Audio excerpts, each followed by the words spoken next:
ago, there was a boycott and a great deal of pressure by pro-Israel organizations against NPR, saying that NPR was pro-Palestinian. Well, another organization, Fairness and Accuracy in Reporting, FAIR, a very respected media watchdog organization, did a similar study. Actually, their study preceded our studies, of NPR's coverage of deaths. The researcher who did this excellent work, Seth Ackerman, discovered that NPR was reporting Israeli children's deaths at a rate of about 90%, and it was reporting Palestinian children's deaths at a rate of about 20%. Now, does this kind of reporting continue around the country? What about smaller newspapers around the country? We found that typically the reporting actually gets even worse in other publications, partly because many of the deaths of Palestinians are reported in the very last paragraphs of newspaper reports. And so naturally, when a newspaper is cutting a long news report, they cut out a lot of the Palestinian deaths. In some cases, for example, with the San Francisco Chronicle, which used to be my newspaper, we discovered cases, however, where there were deaths reported of Palestinians. In one case of a 9-year-old boy who had been killed. The death was reported in the news story, as I recall, in about the 3rd paragraph in the wire service report. The San Francisco Chronicle foreign desk had cut out that paragraph of the report they printed in their newspaper. So we've discovered, for example, with a 6-month study we did of the San Francisco Chronicle headline coverage of this conflict, that they were reporting on Israeli children's deaths at a rate 30 times greater than they were reporting on Palestinian children's deaths. Another small newspaper, also in California, that's where I'm from, but I'm finding these are typical. We've done these studies of Connecticut and Oregon as well. But for example, with the San Jose Mercury newspaper, we did a study of their front page coverage, because again, front page coverage is very significant. And we discovered that they had in fact reversed the reality on the ground. In other words, their headlines made it appear that more Israelis were being killed than Palestinians, and in fact by a great percentage. This is just extraordinary when you think about it. Consider if the Mercury News or our networks had reported the World Series backwards. Imagine if they had reported the winner to be the loser, and vice versa. They would be the laughing stock around the country. Everyone would notice, late night comedians would be making jokes about it. Here we have a situation of life and death with this kind of error being committed daily, and no one is even noticing it. Now again, let's look at what this omission entails, because mainly what we discovered was omission. And of course, we all know the most effective lying is lying through omission, because no one even knows what's missing. So by omitting so many of these deaths, it also omitted what was the cause of their death. What were these people like? What was going on?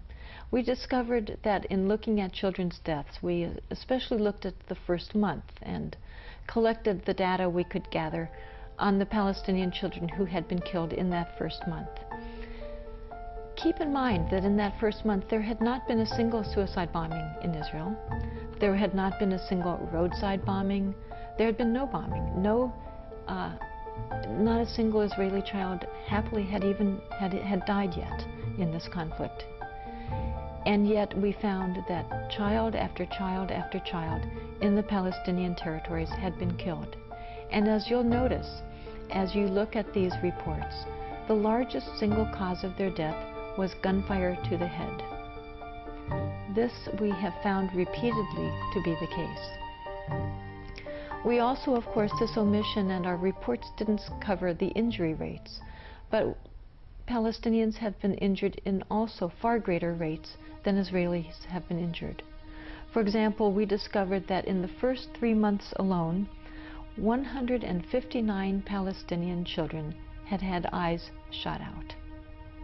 Now, where did that fact come from? Certainly not from the New York Times. We didn't get it from, quote, Palestinian propaganda. This was reported in the Israeli newspaper Haaretz, a very respected newspaper in Israel. We need to know these facts too. Israelis are getting these reports. Americans should also get them. Finally, in many ways, perhaps the most significant omission in our media's reporting is our own connection to this conflict, the American connection to it. We need to always know that factor. And it turns out that unlike my initial impressions, it seems so long ago now, 5 years ago, where I thought this conflict was basically irrelevant to me, that I didn't have much to do with it, I've learned that Americans are major players in the Israeli-Palestinian conflict because we give over $10 million per day to Israel. In fact, when you count up everything, all the loan forgiveness programs, the weapons subsidies, etc., the amount of American tax money to Israel is approximately $15 million per day. Now, if this sounds like a lot, that's because it is. It's off the charts of our foreign expenditures abroad. We give to Israel, which has a population of about 6 million people. That's the size of the San Francisco, the Bay Area, for example. We give them more than we give to all of sub-Saharan Africa put together. This is a very important statistic to know. We give more to Israel than we give any other nation on earth. Why don't more of us know this? Are we just lazy, self-absorbed people? I don't think Americans are that bad. I think most of us try to do a good job. And those of us that try to read our New York Times, listen to our network news coverage, it turns out that they are not reporting this. We did a study, for example, of the San Francisco Chronicle. During 6 months of reports, we found that the Chronicle had run many, many news stories on this important topic. In fact, you would have thought it was ample coverage. They were running more news stories on Israel-Palestine than some local issues of great importance.